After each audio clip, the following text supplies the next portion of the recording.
you. I'd firstly like to acknowledge the Gadigal people of the Aurora Nation and thank them for their presence here today. I'd also like to acknowledge our elders, past and present. I'd also like to thank Paige, who unfortunately can't be with us today, from the Aboriginal Health and Medical Research Council, and her colleagues for my invite. I'd also like to acknowledge the ANA, which is the Yunukana National Aboriginal Torres Strait Islander HIV/AIDS Alliance. I'd also like to acknowledge the AIDS Trust, ladies and gentlemen of the World AIDS Day Committee, the Powerhouse staff and other supporters who have made this event possible. And thank you to all who have travelled many lands to be here today. This year's World AIDS Day message around Australia is HIV, take action, not discrimination. So, where I came from and where I'm going is my story. Life, ladies and gentlemen, can be tough, but I have prevailed, I have survived, and I have overcome. I was taken from my mother when I was a child, a survivor of the stolen generation. I lost my HIV-infected husband to a brain tumour, and after contracting HIV myself, I was shunned by my family in the early 1990s. You could say I have been dealt some very tough cards in my game of life. So at the age of 41 and almost 42, I can now look back on my life with gritty optimism. I have two beautiful teenage daughters, with my eldest expecting in 2011. A very supportive partner and a move to the New South Wales Central Coast have had me contemplating the future with hope and motivation, while at the same time living with HIV every day. It was a little over 20 years ago, while living in Melbourne, that I learned I was HIV positive. I will never forget the moment when the doctor told me in his consulting rooms that I was HIV positive.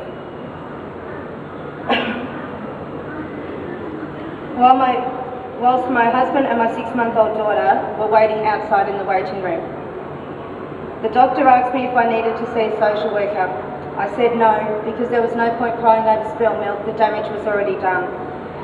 I got up and I walked out. It was about starting the rest of my life and getting on with it. There was nothing anyone else could do. I already had a 6-month-old daughter, so I didn't have time to wallow in self-pity.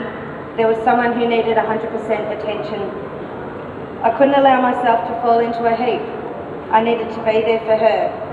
And when I told my father and my stepmother that I was indeed HIV positive, they walked away declaring that I had just signed my own death warrant. In 1992, after 4 years, I lost my dear husband to a HIV/AIDS related illness, and we'd only just been married for a year. My second daughter was born in 1994, 4 years after I was first diagnosed HIV, and she is negative. My family still refuse to see me to this day. I'm not allowed in the house, and it's like my children have been punished for my diagnosis.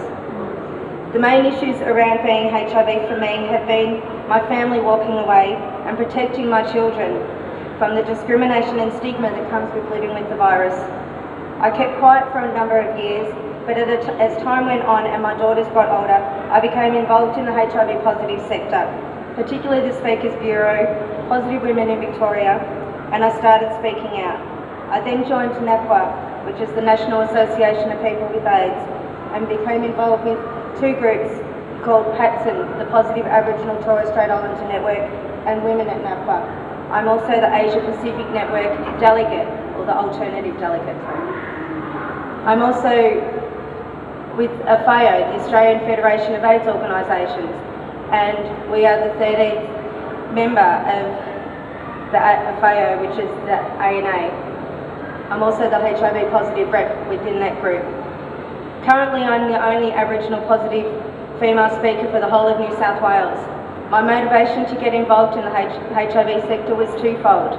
I wanted to prevent the stigma and discrimination that we had endured throughout our journey, my daughters and I, but whilst educating young people about the importance of safer sex and protecting themselves.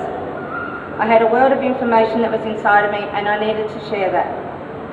So, are the messages getting through? Yes, yes they are. I've had kids over the years that have come up and cried at the end of my talk and told me that because they're back with their partner, they will now go home and speak to them. And we're not going to have unprotected sex. We're going to go and have blood tests. We're going to use protection right up till those results come back. That's when you know the messages have got through. Especially when the responses come back like that, because you know then you have created a ripple effect. If you can get through to one person, I feel like more or less succeeded, because then they will go out and tell someone and it'll just keep going and it will be an ongoing conversation.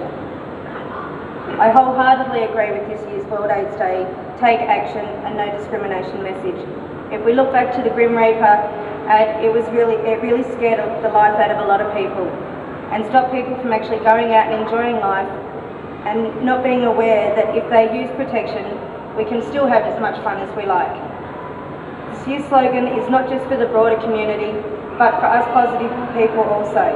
It means we can go out and continue to enjoy life, have partners or relationships, because we have the ability to take action and use protection and speak up and inform our potential partners whether we're positive or not, or whether we've got an STI, and we can say no to discrimination.